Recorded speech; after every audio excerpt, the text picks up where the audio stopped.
우리 하나님 말씀 요한복음 3장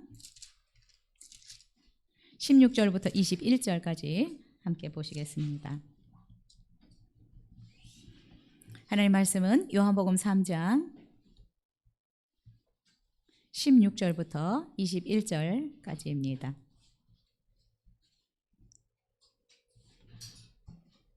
자, 우리 한 목소리로 16절부터 21절까지 읽겠습니다. 다 찾으셨죠? 같이 읽겠습니다. 시작. 하나님이 세상을 이처럼 사랑하사 독생자를 주셨으니 이는 그를 믿는 자마다 멸망하지 않고 영생을 얻게 하려 하심이라. 하나님이 그 아들을 세상에 보내신 것은 세상을 심판하려 하심이 아니요 그로 말미암아 세상이 구원을 받게 하려 하심이라. 그를 믿는 자는 심판을 받지 아니하는 것이요 믿지 아니하는 자는 하나님의 독생자의 이름을 믿지 아니하므로 벌써 심판을 받은 것이니라. 그 정죄는 이것이니 곧 빛이 세상에 왔으되 사람들이 자기 행위가 악함으로 빛보다 어둠을 더 사랑한 것이니라.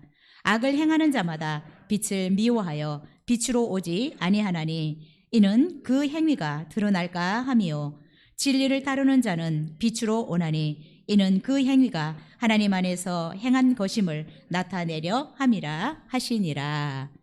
아멘. 여러분 한 주간 잘 지내셨죠? 우리가 계속해서 신앙의 기초를 우리가 든든히 세워가야 되는데 그 신앙의 기초에 대해서 함께 살펴보고 있습니다.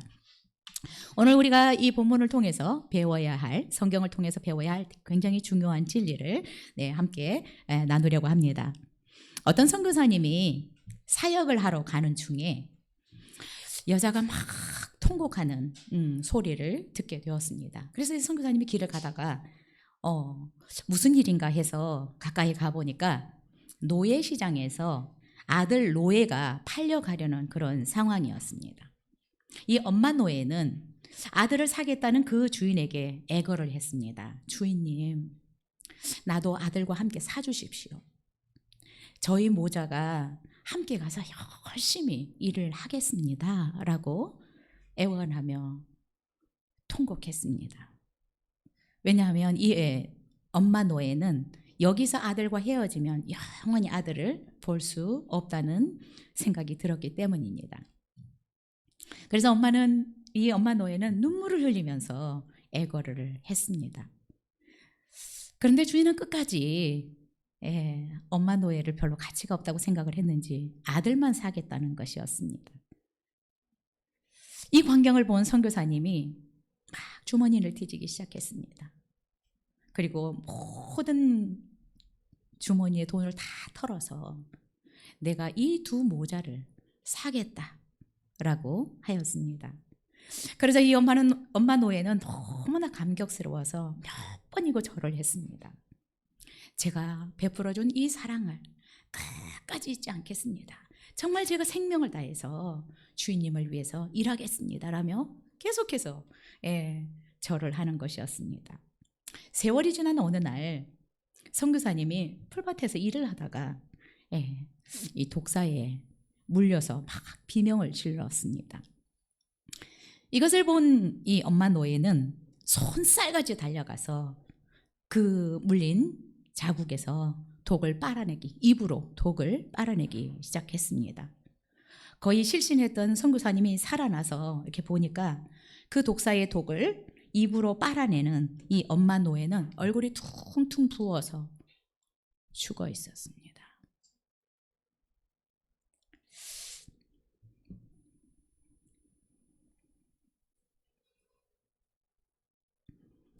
여러분은 지금까지 살아오면서 가장 잊혀지지 않는 사랑을 누구로부터 받았다고 여러분 기억하고 살아가십니까? 내가 누군가로부터 사랑을 받았다, 받고 있다 라고 하는 것을 안다면 그 사람은 결코 인생을 포기하거나 헛되게 살지 않습니다. 오늘 본문은 범죄한 인간을 사랑한 하나님의 사랑이 가장 잘 나타난 본문입니다. 본문을 통해서 우리가 배워야 할 중요한 내용이 있습니다. 이 내용을 우리가 함께 살펴보도록 하겠습니다. 우리가 잘 아는 16절 한번 다시 읽겠습니다. 시작. 하나님이 세상을 이처럼 사랑하사 독생자를 주셨으니 이는 그를 믿는 자마다 멸망하지 않고 영생을 얻게 하려 하심이라. 여러분, 오늘 이 본문을 통해서 우리가 배워야 할 중요한 내용이 있습니다. 그것은 하나님이 나를 사랑하신다는 것입니다. 이 말씀을 많은 사람들이 가장 좋아하고 암송하는 구절입니다. 이 말씀을 가장 유명한 구절이다라고 해도 과언이 아닐 것입니다. 왜 이 말씀을 가장 좋아할까요? 범죄한 인간을 향한 하나님의 측량할 수 없는 사랑이 녹아져 있기 때문입니다. 여러분, 사람이 살아갈 최고의 힘이, 최고의 에너지가 여러분 무엇이라고 생각이 되십니까? 많은 돈이, 또 높은 지위가, 어떤 권력이 우리에게 살아갈 그 엄청난 에너지를 공급한다고 생각이 되십니까? 사랑이 우리가 살아갈 에너지를 공급하는 최고의 근원입니다. 16절에서 하나님은 우리를 사랑하셨다라고 말씀합니다. 하나님이 세상을 이처럼 사랑하셨다. 여러분, 여기서 세상이라고 하는 것은 하나님이 만든 모든 세상을 넓게는 이야기하고 있지만 좁게는 범죄했지만 하나님의 형상대로 만드신 우리 인간을 사랑하셨다라는 것입니다. 천지를 창조하신 하나님이 모든 인간을 사랑하셨다라고 말씀하고 있습니다. 여러분, 그런데 신앙생활을 오래 했는데 이 말씀을 암송하고 있는데 아직도 내 안에서 하나님이 나를 사랑하신다, 하나님이 나를 사랑하셔서 예수님을 이 땅에 보내주셨고 하나님이 나를 사랑하셔서 내 죄를 갚기 위해서 예수님이 십자가에 죽게 하셨다, 이 사실을 아멘으로 받지 못하는 분들이 있습니다. 저는 오늘 이 본문을 통해서 우리가 배워야 될 중요한 부분은 하나님이 이 세상에 보내신 그 예수 그리스도가 나를 위해서 보내주셨다, 나를 위해서 죽으셨다라는 사실이 믿어져야 된다라고 생각이 됩니다. 이것이 우리가 배워야 될 중요한 내용입니다. 하나님이 나를 사랑하신다라는 것을 진심으로 받아들여야 되는데 이것이 아멘이 되지 못한 많은 그리스도인이 있다라는 것입니다. 하나님이 여러분을 사랑하신다라는 것을 여러분 믿으십니까? 여러분, 하나님이 나를 사랑하셔서 예수님을 이 땅에 보내주시고 예수님이 나를 위해서 죽으셨다는 사실, 이것이 믿어질 때 여러분, 우리 신앙생활에 가장 중요한 기초가 놓여지는 것입니다. 하나님은 우리를 사랑하시는 분이십니다. 우리가 비록 범죄해도 연약해도 뭔가 때때로 하나님의 말씀대로 잘 살아가지 못하지만 하나님은 여전히 우리를 사랑하고 계십니다. 여러분, 이 사랑에서 흔들리시면 안 됩니다. 우리가 성경을 보면 이 성경을 우리가 하나님의 사랑의 편지, 사랑의 프로포즈라고 얘기를 하고 있잖아요. 하나님은 범죄한 아담과 하와를 위해서 하나님은 어떻게 하십니까? 무화과 나무 잎으로 치마를 하고 있는데 그들을 위해서 가죽 옷을 지어 입히신 분이십니다. 범죄한 그들, 하나님의 말씀을 거역한 그들에게 짐승을 잡아서 가죽 옷을 지어 입혀주신 분이십니다. 그들을 벌하기에 앞서서 어때요? 여자의 후손을 보내서 반드시 사단의 머리를 깨고 너희들을 사단으로부터 구출해내겠다라고 약속하신 분이 하나님이십니다. 여러분, 그런데 그 창세기 3장 15절에서 약속하셨던 그 하나님의 약속이 요한복음 3장 16절에서 그대로 성취되고 있는 것을 볼 수 있습니다. 하나님이 그 약속을 신실하게 지키고 있는 것을 오늘 말씀은 우리에게 분명히 말씀하고 있습니다. 아담에게 약속하셨던 그 약속을 몇 천 년이 지난 후에 그 약속을 그대로 여자의 후손이신 예수 그리스도를 이 땅에 보내주시고 계신 것입니다. 그런데 성경은 뭐라고 말씀하고 있습니까? 하나님이 우리를 사랑하셔서 그 아들 예수 그리스도를 보내주셨다라고 말씀하고 있습니다. 하나님이 세상을 사랑하셨다. 여러분 자꾸 그렇게 보지 마시고 하나님이 나를 사랑하셨다라고 읽으셔야 됩니다. 하나님이 나를 사랑하셔서 독생자 예수 그리스도를 이 땅에 보내주셨다라는 것입니다. 얼마만큼 사랑하셨다고요? 나를 얼마만큼 사랑하셨다고요? 독생자 예수 그리스도를 나를 위해서 보내줄 만큼, 나를 위해서 예수 그리스도를 십자가에 못 박을 만큼 하나님이 나를 사랑하셨다라는 것입니다. 여러분 이것이 믿어져야 돼요. 이 사랑이 믿어져야 됩니다. 여러분 우리가 이 말씀을 수없이 읽고 암송하고 그렇죠? 그런데 하나님이 나를 사랑하시는 이 사실이 내 영혼 깊은 곳에서 믿어져야 된다는 것입니다. 하나님은 우리를 어느 만큼 사랑하시느냐? 독생자 예수 그리스도를 이 땅에 보내주실 만큼, 그 예수 그리스도는 나를 위해서, 나의 죄를 위해서 죽어주실 만큼 나를 사랑하신다라는 것입니다. 여러분 이런 사랑 받아보셨어요?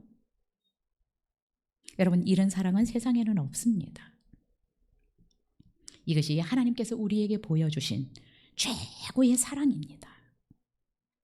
범죄한 인간을 위해서 독생자를 보내주신 것은, 그래서 우리 인간에게는 가장 기쁘고 복된 소식입니다. 그래서 여러분 요한복음 3장 16절을 복음 중에 복음이다 라고 얘기를 합니다. 또한 가장 짧은 성경이다 라고 이야기를 합니다. 복음서 안에 있는 복음이다 라고 요한복음 3장 16절을 이야기합니다. 이보다 더 기쁜 소식이 어디 있겠어요? 여러분 하나님이 우리를 위해서 예수님을 이 세상에 보내주지 않는다면 우리는 사단의 통치하에 영원히 살다가, 여러분 영원이라는 이 세계를 하나님이 없는 사단의 통치 가운데 있는 지옥으로 갈 수밖에 없는 것입니다. 그런데 그런 우리를 위해서 하나님은 자신의 하나밖에 없는 아들 독생자를 이 세상에 보내주셨다라는 것입니다. 여러분 이것이 깨달아질 수 있기를 바랍니다. 안 깨달아지면 기도하셔야 돼요. 하나님 정말 나를 사랑하신 그 사랑이 깨달아질 수 있기를, 그리고 믿어질 수 있기를 기도해야 합니다. 이 사랑이 깨달아지지 않고 믿어지지 않으면 우리가 신앙생활하는 게 굉장히 힘듭니다. 그래서 신앙의 기초는 하나님이 나를 사랑하신 독생자를 보내주신 이 사랑 위에 우리가 신앙생활이 시작이 되어져야 합니다. 자, 여기서 독생자를 보내주셨다라고 하는 것은 하나밖에 없는, 독생자라는 말은 하나밖에 없는 분, 유일하신 분이라는 뜻이 있습니다. 자, 이것을 두 가지로 해석할 수 있을 것 같은데요. 저는 이렇게 해석했습니다. 자, 하나밖에 없는 분이라고 하는 이 의미는 하나님은 우리를 사랑하셔서 창조하신 모든 것을 우리에게 그동안 다 주셨습니다. 그래서 이제 우리에게 주실 수 있는 것 하나밖에 없습니다. 예수 그리스도밖에 없다라는 것입니다. 그런데 그 하나밖에 없는, 모든 걸 다 주고 이제 하나 남은, 하나밖에 없는 독생자 예수 그리스도를 우리에게 주셨다라는 것입니다. 그리고 또 하나는 유일하신 분이라는 의미가 있는데, 이 유일하신 분이다라는 것은 우리를 사단과 죄와 죽음에서 해방할 수 있는 유일한 분은 예수 그리스도밖에 없다. 그런데 그분을 우리에게 보내주셨다라는 것입니다. 그래서 여러분 하나님이 우리를 사랑하셔서 이 세상에 독생자를 보내주셨다라고 하는 이 말만 들으면 여러분 우리는 할렐루야를 외쳐야 합니다. 아멘이라고 외쳐야 합니다. 여러분 이렇게 기쁜 소식이 어디 있어요? 영원히 사단의 지배 가운데서 영원한 저주 가운데서 살아갈 수밖에 없는, 여러분 이것이 영원이라는 세계 동안 사단의 다스림과 그 저주에서 살아갈 수밖에 없는 우리들이었습니다. 여러분 이 세상처럼 잠깐 있다가 없어지는 세상이 아니라 영원이라는 시간 동안 우리는 그렇게 살아야 되는 상태에 놓였습니다. 그런데 그런 우리를 위해서 하나님은 독생자 예수 그리스도를 이 땅에 보내주셔서 사단과 죄와 죽음에서 해방해 주시기를 원하셨던 것입니다. 여러분 독생자 예수 그리스도를 이 땅에 보내주셨다라고 하는 것은 결국은 다르게 해석을 하면 예수님이 우리의 죄를 위해서 죽이시기 위해서 예수님을 이 땅에 보내주셨다라는 것입니다. 하나님이 예수님을 독생자를 이 세상에 보내주신 것은 우리를 위해서 죽이시기 위해서 보내주셨다라는 것입니다. 그래서 여러분 복음서를 보면 예수님은 무엇을 위해서 사시는 줄 아세요? 십자가를 위해서 살아가고 있습니다. 십자가를 바라보고 지금 하루하루를 살아가고 있는 것입니다. 왜냐하면 예수님이 오신 목적이 우리를 위해서 죽기 위해서 오셨거든요.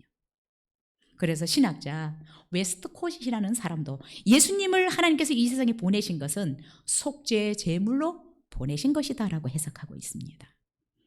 세례 요한도 보라, 예수님을 향해서 보라, 세상 죄를 지고 가는 하나님의 어린 양이다. 여러분 구약시대 때 죄를 지으면 어때요? 양을 대신 죽여서 피를 가지고 들어갔잖아요. 예수님이 이 세상에 오셔서 우리의 죄를 위해서 속죄 제물 어린 양이 되시기 위해서 오셨습니다. 아담의 범죄로 말미암아 모든 인간은 사단의 속박과 죄의 저주에서 해방될 수 없었습니다. 불가능했습니다. 우리의 힘과 노력으로는 이 다스림과 이 저주에서 벗어날 길 방법이 없었습니다.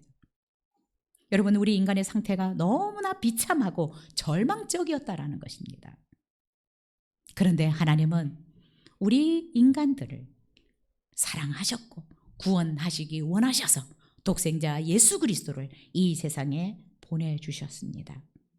하나님이 약속하신 대로 독생자 예수님을 이 세상에 보내주신 것은 우리를 사랑하시기 때문이요 우리를 위해서 죽게 하시기 위함이었습니다. 여러분 그런데 우리가 이 하나님의 사랑이 이해가 잘 안 되죠. 왜요? 이런 사랑이 세상에는 없기 때문에 본 적도 들은 적도 경험한 적도 없기 때문입니다. 그런데 여러분 하나님이 나를 사랑하신다고 하는 하나님이 세상을 이처럼 사랑하사 하나님이 나를 독생자를 주시기까지 사랑하신다라는 것을 믿어야 합니다. 여러분 이것은 감정이 아니에요. 이해되어서 믿는 것이 아니라 하나님이 말씀하신 그것을 내가 그렇다고 동의하고 받아들이는 것입니다. 우리가 이것을 다 이해하고 믿으려면 믿을 수가 없어요. 이거는 이해할 수 없는 사랑입니다.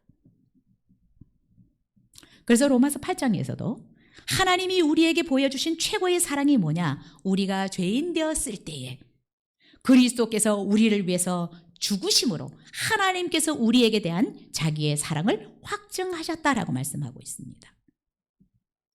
의인을 위해서 죽는 자가 혹시 있고 선인을 위해서 용감히 죽는 자가 혹시 있을지 모르지만 죄인을 위해서 죽어주는 일은 없다라는 것입니다. 여러분 우리가 사형수를 위해서 누가 목숨을 내어놓을 수 있겠어요? 100번 죽어도 마땅하다라고 이야기를 하지. 그런데 하나님은 영원히 죽을 수밖에 없는 우리를 위해서 그의 사랑하는 아들 하나밖에 없는 마지막 우리에게 주실 수 있는 최고의 사랑을 우리에게 주셨다라는 것입니다. 이 사랑이 믿어져야 됩니다. 하나님이 나를 이렇게 사랑하신다. 여러분 혹시 안 믿어지면 기도하셔야 돼요. 이것이 우리 신앙의 우리의 삶의 기초가 되어야 하기 때문에 그렇습니다. 이 사랑이 기초가 되면 여러분 우리는 어떤 상황 가운데서도 살아갈 이유를 잃어버리지 않습니다. 어떤 상황이 와도 우리는 무너지지 않아요.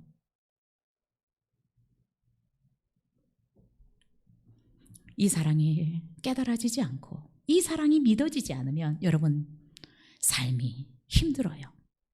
신앙생활이 힘듭니다. 하나님의 사랑이 느껴지지 않고 깨달아지지 않는데 어떻게 진심으로 하나님을 사랑할 수 있을까요? 그러면 우리의 신앙생활은 점점 형식적으로 흘러갈 수밖에 없습니다.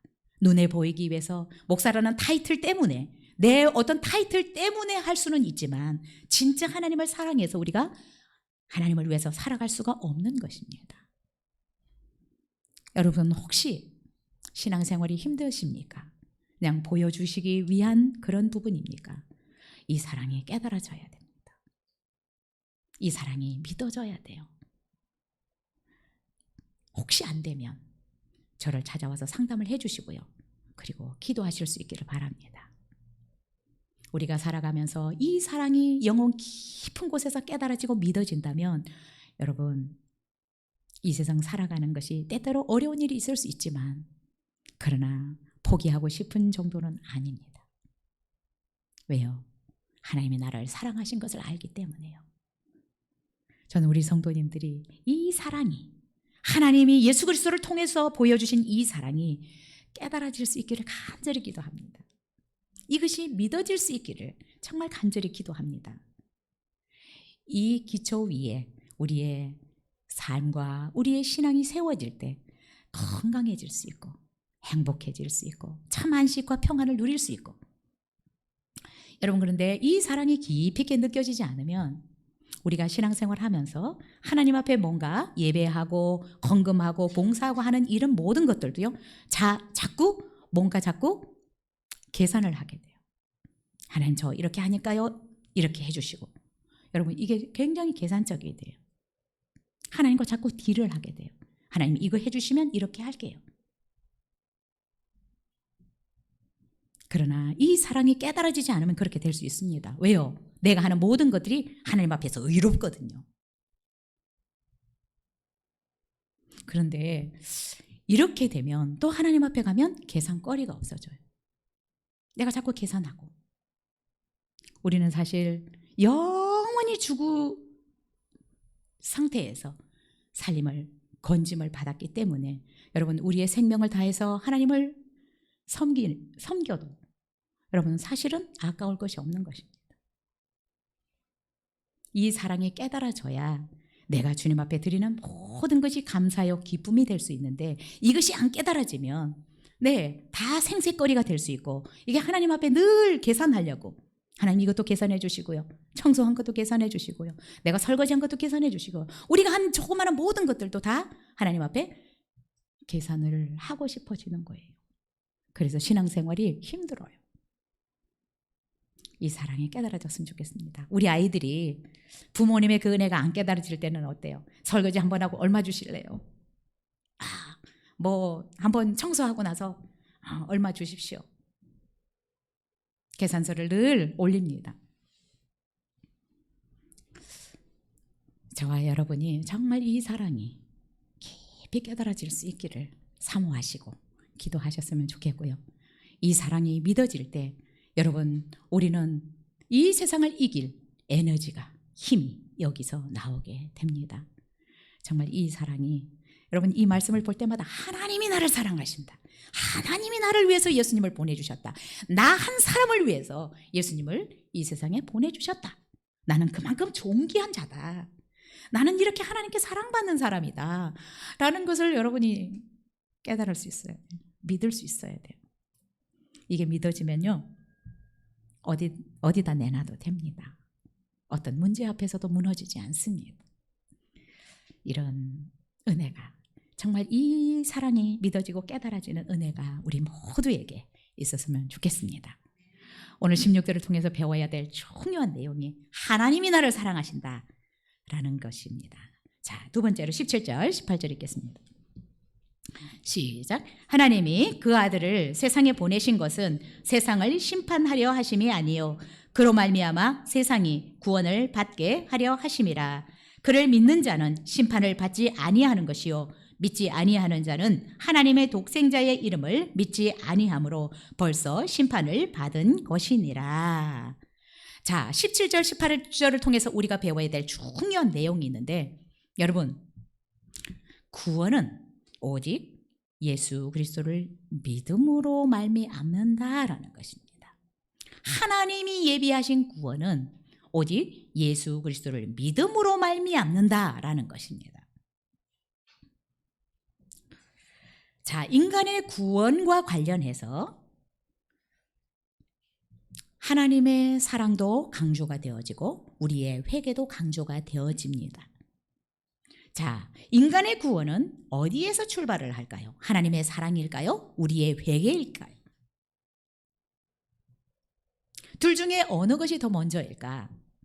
자, 종교개혁자 여러분 잔 칼빈이라고 있는데, 이 잔 칼빈은 우리의 신앙생활은 철저하게 하나님의 사랑에서 출발한다라고 선언하고 있습니다. 왜냐하면 우리 인간은 완전히 타락했다. 전적으로 타락했다. 그래서 우리 인간의 노력으로, 우리 스스로의 힘으로는 우리의 잘못을 깨달을 수도 없다. 그래서 하나님 앞에 용서를 구할 수도 없는 지경에 이르렀다. 그래서 철저하게 타락했다. 완전히 타락했다라는 것입니다. 그래서 우리가 하나님 앞에 내 죄를 회개하면서 용서를 구할 수 있는 상황이 아니라는 것입니다. 그래서 인간의 구원은 회개가 아니라 하나님의 사랑에서 출발해야 된다, 출발한다라는 것입니다. 성경은 분명히 하나님이 우리를 사랑하신 것으로부터 출발합니다. 하나님이 우리를 사랑하시고 마태복음 16장에서 하나님은 한 영혼을 천하보다 귀하게 여기신다라고 말씀하고 있습니다. 여러분, 그리고 우리가 비록 연약하고 때때로 실수하고 범죄하지만 하나님은 우리가 멸망받기를 원치 않으십니다. 우리를 벌하기를 결코 원치 않으십니다. 여러분, 여러분의 자녀들을 늘 때리고 벌 주기를 원하시나요? 얼마나 마음이 아파요. 한 대 때리려면 아까워서 못 때리겠잖아요. 보기도 아까운데. 하나님은 죄인이 죄악 중에 죽는 것을 원치 않습니다. 그래서 에스겔서 18장에도 나 주 여호와가 말하노라 내가 어찌 악인의 죽는 것을 조금인들 기뻐하랴. 아담과 하와가 범죄했지만 하나님은 그들이 죄악 중에 영원히 죽는 것을 하나님은 원치 않으십니다. 그들을 구원하기를 원하시는 분이십니다. 디모데전서 2장 4절에도 하나님은 모든 사람이 구원을 받으며 진리를 아는 데 이르기를 원한다라고 말씀하고 있습니다. 자, 하나님은 모든 인간을 다 사랑하시고 구원하시기를 원하시는 분이십니다. 자, 그런데 우리가 알아야 되는 것은 하나님이 우리를 위해서 예비하신 이 구원을 받기 위해서는 하나님이 제시한 방법을 따라야 된다는 것입니다. 하나님은 모든 인간을 구원하시기를 원하시고 죄악 중에 죽는 것을 원치 않으신다고 해서 여러분, 이 구원의 길은 모든 방법을 어떤 방법을 써도 좋다라는 것이 아니라는 것입니다. 종교다원주의에서는 산 정상에 가기 위해서 이 길로도 갈 수 있고 저 길로도 갈 수 있고 우리는 다 한 곳에서 모인다. 저도 지리산 밑에 살아서 지리산을 올라가지만 백무동을 통해서 갈 수도 있고 하동을 통해서도 갈 수 있고 길이 여러 가지가 있어요. 여러분, 그러나 이 구원의 길은 그 길과 다른 것입니다. 하나님이 예비하신 구원은 하나님이 제시한 방법대로 할 때 하나님이 우리에게 주시는 구원을 받을 수 있습니다. 불교를 통해서, 이슬람을 통해서, 힌두교를 통해서 여러분, 하나님이 주시는 구원을 이룰 수 없다라는 것은 성경을 분명히 얘기하고 있습니다. 그래서 하나님이 우리를 위해서 예비하신 구원은 오직 예수 그리스도를 통해서만 가능하다라는 것을 여러분, 우리는 알아야 합니다. 혹시 교회를 다니다가도 이 사실이 분명해지지 않은 분들은 이만희를 통해서 구원을 받을 수 있다라고 가는 분들도 있어요. 여러분, 심지어 목사님들도 하나님의 교회에 간 사람들도 있고요. 정명석에 간 사람들도 있어요. 이것이 분명하지 않아서요. 오직 구원은 하나님이 예비하신 구원은 예수 그리스도를 통해서만 가능하다라는 것이 확실하지 않아서 여러분, 우리는 이것을 확실하게 믿어야 됩니다. 여러분이 정말 하나님이 우리를 위해서 태초에 예비하신 그 구원을 받기를 원하신다면 예수님을 믿음으로만 가능하다는 사실을 확실히 믿으셔야 합니다. 그래서 오늘 우리 17절 18절을 통해서 우리가 분명하게 배워야 되는 것은 하나님이 우리를 위해서 주시는 구원은 예수 그리스도를 믿는 길밖에 없다라는 것을 확실하게 여러분 정리하고 믿으셔야 합니다. 여러분은 하나님이 태초에 창세기 3장 15절에서 약속하신 그 구원을 받기를 원하신다면 오늘 17절 18절에서 예수 그리스도를 믿는 자가 하나님이 예비하신 그 구원을 받을 수 있다라고 말씀하고 있습니다. 여러분, 근데 하나님은 예수 그리스도를 통해서 우리를 구원하시는데 방법이 굉장히 간단해요. 그래서 누구든지 하나님이 이 예비해 주신 이 구원을 받을 수가 있습니다. 자, 17절 18절 다시 한번 읽을까요? 시작. 하나님이 그 아들을 세상에 보내신 것은 세상을 심판하려 하심이 아니요 그로 말미암아 세상이 구원을 받게 하려 하심이라. 그를 믿는 자는 심판을 받지 아니하는 것이요 믿지 아니하는 자는 하나님의 독생자의 이름을 믿지 아니함으로 벌써 심판을 받은 것이니라. 여러분, 하나님이 주시는 구원은 하나님이 지시한 방법이 있습니다. 그 방법은 무엇이냐? 죄 없는 예수님을 이 세상에 보내셔서 죄 없는 그분이 우리의 죄를 대신 짊어지시고 십자가에서 죽으시고 3일 만에 부활하셨습니다. 예수님이 십자가에 죽으시고 부활하신 그것은 나의 죄를 위한 것이라는 사실을 내가 믿음으로 받아들일 때 우리의 모든 죄는 예수님이 지불하셨기 때문에 우리의 죄는 없어지는 것입니다. 그래서 예수님이 죽으시고 부활하신 사실을 여러분 나를 위한 사실로 내가 받아들여야 내 죄가 용서되는 것입니다. 누구의 다른 사람들의 죄가 아니라. 그래서 여러분 두루뭉실하게 온 인류를 위해서가 아니라 여러분 자신을 위해서 예수님이 죽으시고 부활하신 사실을 내가 믿을 때 나의 모든 죄가 용서되고 나는 심판에 이르지 않게 된다라는 것입니다. 예수님이 나의 죄를 위해서 죽으시고 나를 죄로부터 사단으로부터 영원한 저주로부터 구원해 내신 구세주다라는 사실을 여러분이 믿을 때 우리의 모든 죄는 용서받고 사단으로부터 저주로부터 죽음으로부터 우리는 해방이 될 수 있는 것입니다. 이런 사람은 심판을 받지 아니한다라고 말씀하고 있습니다. 여러분 심판은 누가 받습니까? 죄가 있는 사람이 받는 것입니다. 우리는 감옥에 가지 않잖아요. 우리는 재판을 받지 않잖아요. 그렇죠? 왜요? 죄를 안 지었기 때문에. 누가 그런데 하나님의 심판을 받습니까?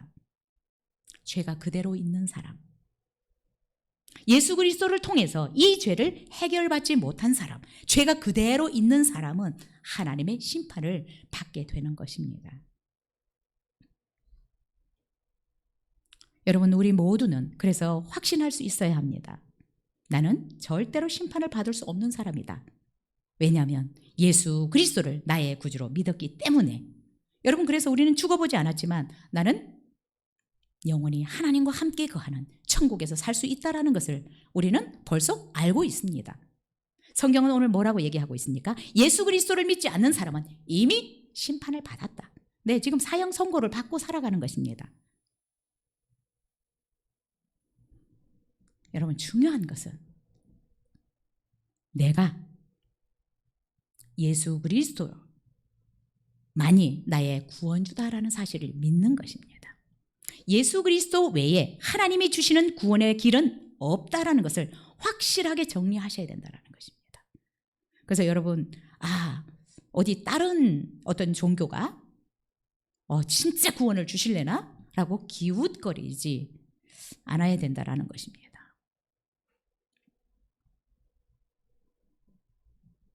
여러분은 진짜로 예수 그리스도 외에 하나님이 예비하신 구원의 길이 없다라는 사실을 여러분 믿으십니까? 이 사실이 믿어져야 됩니다. 여러분 굉장히 기초잖아요. 이 기초가 확실하게 놓여져야 합니다. 다른 길은 없다.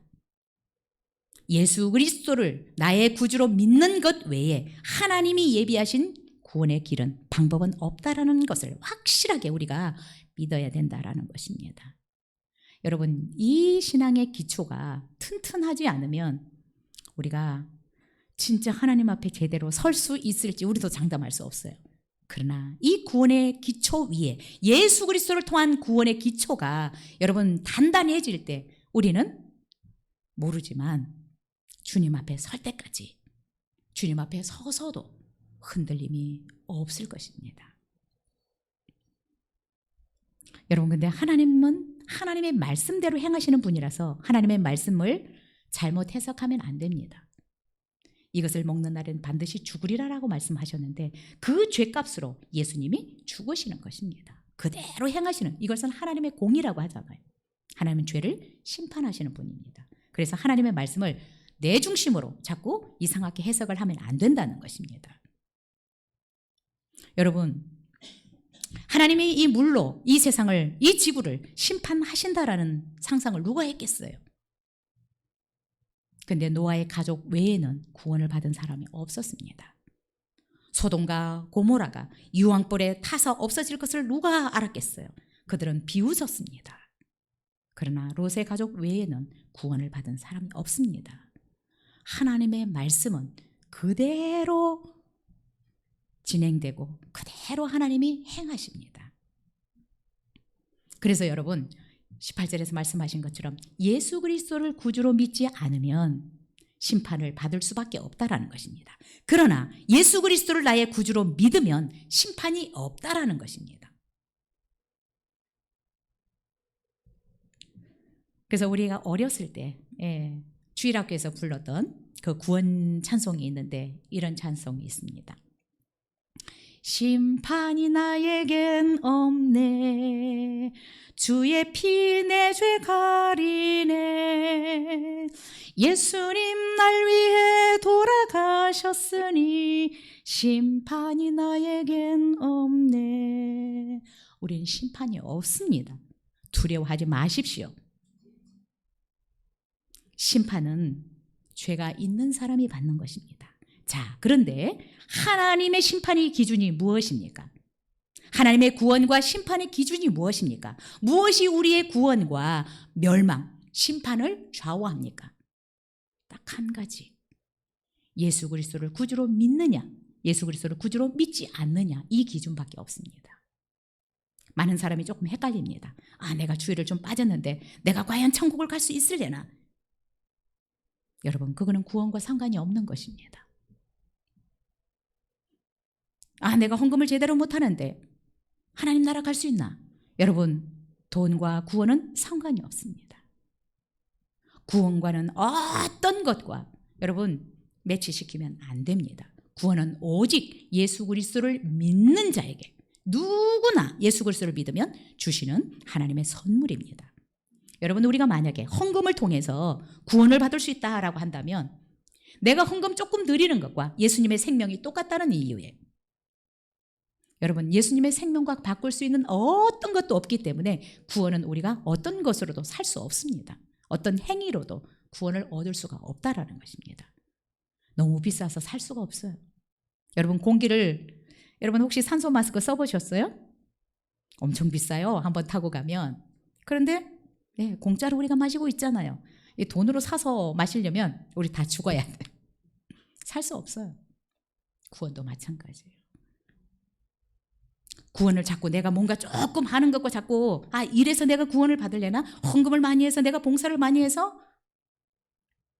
절대로 구원과 다른 것은 연결시키면 안 됩니다. 구원은 오직 예수 그리스도를 믿음으로만 가능한 것입니다. 여러분이 행하는 어떤 행위들은 여러분의 상급과 상관이 있는 것이죠. 구원과는 상관이 없습니다. 그래서 사도행전 4장 12절은 분명하게 우리에게 얘기하고 있습니다. 다른 이로서는 구원을 받을 수 없나니 천하 사람 중에 구원을 받을 만한 다른 이름을 우리에게 주신 일이 없음이라 하고 말씀하셨습니다. 여러분, 구원을 받을 다른 방법이 없다라는 것입니다. 믿으십니까? 여기 기호 저기 기호 다시 마십시오. 저기 14만 4천에 들어야 된다는데. 여러분, 이 구원의 기초가 흔들리면 우리의 신앙생활이 어렵기도 하고 성장이 안 일어납니다. 하나님께서 우리를 위해서 예비하신 그 풍성한 은혜들을 우리가 누릴 수가 없습니다. 여러분, 우리가 부족해도 하나님은 우리를 사랑하십니다. 내가 부족한 것 같지만 하나님은 나를 자신의 아들을 주시기까지 사랑하신 분입니다. 그리고 하나님은 온 인류가 다 구원을 얻을 수 있는 어쩌면 가장 쉬운 방법, 그죠? 예수 그리스도께서 내 죄를 위해서 죽으시고 부활하신 사실을 믿는 것, 이거면 다 구원을 받습니다. 여러분, 혹시 내가 뭔가를 좀 못하는 것 같아도 여러분 구원에서 절대로 흔들리지 마십시오. 하나님은 나를 사랑하시고 예수 그리스도를 믿는 자는 이미 심판이 없게 만들어 놓으셨습니다.